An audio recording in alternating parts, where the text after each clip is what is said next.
अर्थव्यवस्था के क्षेत्र में कथनी और करनी में इस सरकार के बड़ा अंतर रहा है और ये बजट भी उस कथनी और करनी के अंतर को चरितार्थ करता है। आत्मनिर्भर भारत की बात करने वालों ने स्किल डेवलपमेंट का बजट घटाने का काम किया है।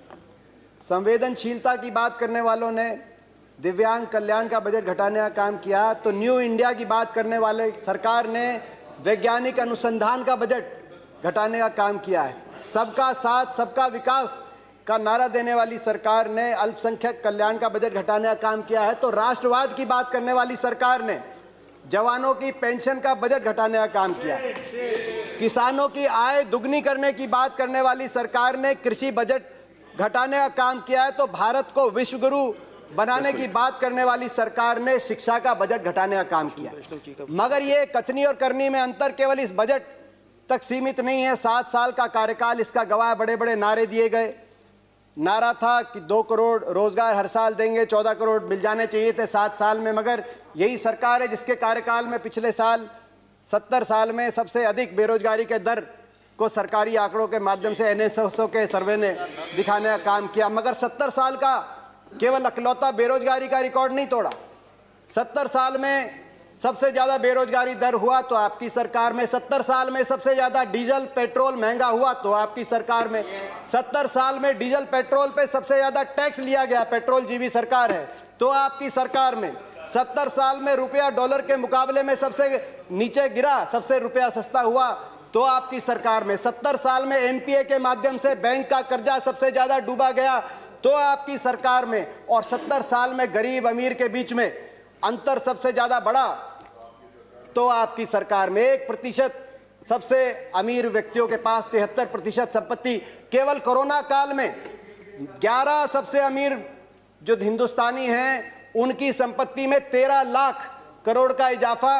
जो MSP की हम मांग कर रहे हैं, MSP को लागू करने में विशेषज्ञों का आकलन है, हरीश दामोदरन का एक लेख आया है कि वो केवल 1.5 से 2 लाख में, क्योंकि जितने खरीदा जाएगा कुछ बेचा भी जाएगा, 1.5 से 2 लाख के घाटे में MSP पूरी तरीके से लागू की जा सकती है। अगर ये 13 लाख जो केवल कोरोना के टाइम में 11 सबसे अमीर हिंदुस्तानियों की संपत्ति में इजाफा हुआ, उसी पे आप टैक्स लगा दें तो जो किसान का MSP का उसका पूरा कराने का काम आप कर सकते हैं। मैं कृषि पे आऊंगा। उम्मीद थी कि ये बजट किसानों को समर्पित होगा, क्योंकि जब आपकी अर्थव्यवस्था डगमगा गई थी कोरोना में तो किसान अपने हल को लेकर निकला था, ट्रैक्टर का स्टीयरिंग पकड़ के निकला था और अर्थव्यवस्था को बचाने का काम किया था। उस समय आपकी भोजन की व्यवस्था अबाधित किसान ने देने का काम किया था। लेकिन कृषि बजट को ही आपने घटा दिया 8.5%। कृषि कानून पे बड़ी चर्चा हुई। ये कहा गया कि आंदोलन के बारे में बात करिए, इन कानूनों में काला क्या है ये हमें नहीं बताया गया। मैं 2-3 बातें उसमें भी बताना चाहता हूं, काला क्या है। आपने कहा 11 राउंड बातचीत की हुई, किसान संगठनों ने कुछ काला नहीं बताया। नजरिए का फर्क है। आप इसको बड़े व्यवसायी के प्रॉफिट मार्जिन के नजरिए से देखते हैं या आप इसको किसान के जीवन मरण जीविका के नजरिए से देखते हैं।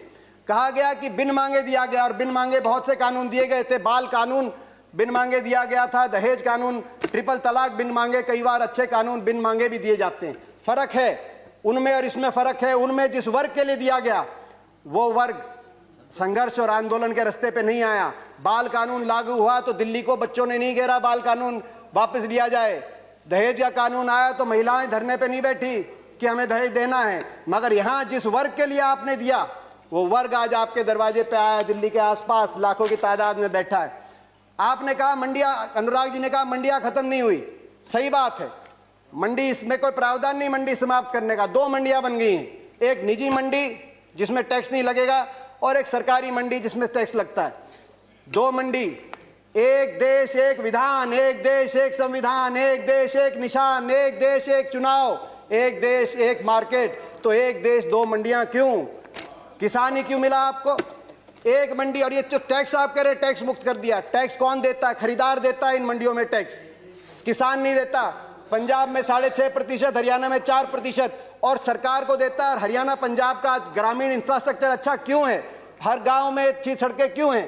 क्योंकि ये जो टैक्स जाता है ग्रामीण इंफ्रास्ट्रक्चर और इन मंडियों के और किसानों के विकास के लिए इस टैक्स का इस्तेमाल होता है। इसीलिए आज पंजाब हरियाणा सबसे आगे। फिर बात आई कि MSP खत्म। प्रधानमंत्री जी ने कहा MSP थी, है और रहेगी। ठाकुर जी ने भी कहा कि कोई है किसमें दम जो बताए कि एमएसपी चली जाएगी। सही बात है, एमएसपी थी, है और रहेगी, मगर क्या एमएसपी सभी किसानों को मिलेगी और सभी फसलों पे मिलेगी? प्रश्न इस बात का उठता है। आप में दम है खड़े होकर आप कह दें कि एमएसपी मिलेगी हर किसान को देश में? आज भी शांता कुमार कमेटी बताती है कि मात्र 6% से 16% तक किसानों को एमएसपी मिलती है। बाकी देश में बहुत से ऐसे प्रदेश है जहां पे एमएसपी नहीं मिलती। आपको चाहिए तो यह था जो पंजाब, हरियाणा, पश्चिमी उत्तर प्रदेश में एमएसपी मिलती है, वही एमएसपी बिहार में मिले, जहां धान 800 रुपए, 1000 रुपए में जा रहा है, 1800 रुपए में हमारे यहां धान मिल रहा है। आपको चाहिए था कि इसको वहां पे लेके जाएं, मगर आप वहां के किसान को की परिस्थिति हमारे यहाँ की करने की बजाय हरियाणा, पंजाब के किसान की परिस्थिति उस तरह की करने की तरफ लेके जाएं।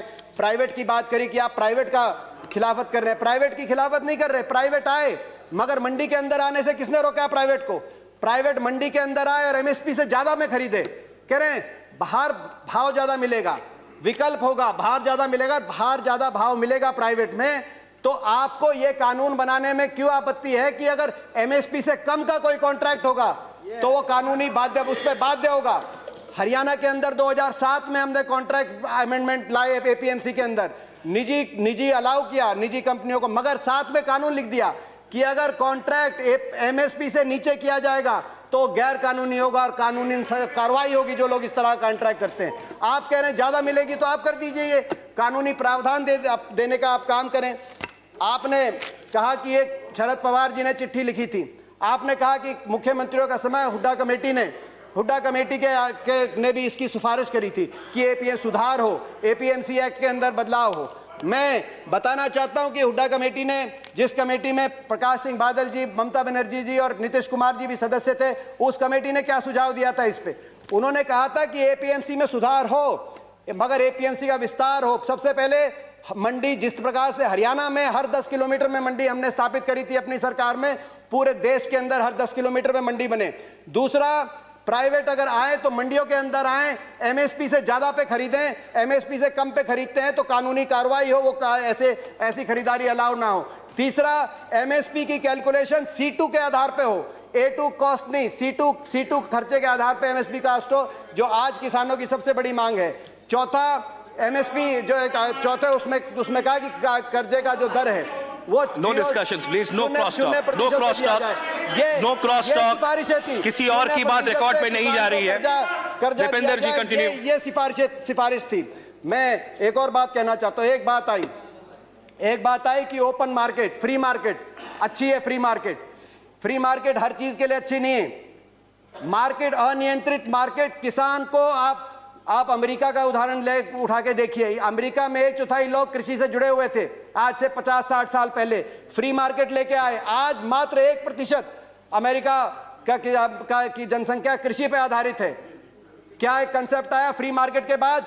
गेट बिग और गेट आउट। छोटा किसान सरवाइव नहीं कर पाया बड़े बड़े धन्नाडों के आगे, बड़े बड़े कॉर्पोरेट प्लेयर्स के आगे। आज अमेरिका के अंदर 450 एकड़ की जोत वाला एवरेज किसान के पास, हिंदुस्तान की तो किसान की एवरेज जोत आज मात्र 1.7 एकड़ है। हमारी तो 50% आबादी कृषि क्षेत्र पर निमंत्रित है। ये कैसा मुकाबला करेंगे बड़े कॉर्पोरेट्स का? गेट बिग और गेट आउट, ये गेट आउट होंगे तो कहां जाएंगे? क्या हमारी अर्थव्यवस्था अमेरिका की तरह?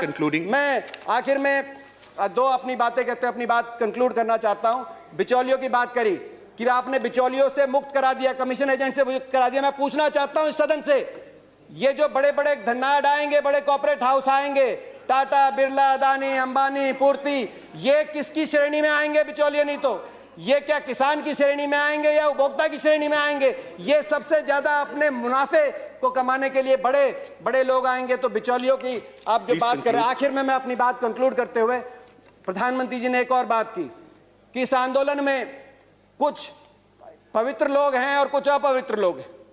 प्रधानमंत्री जी की बात हम मान लेते हैं, कम से कम आप पवित्र लोगों की बात मान लीजिए।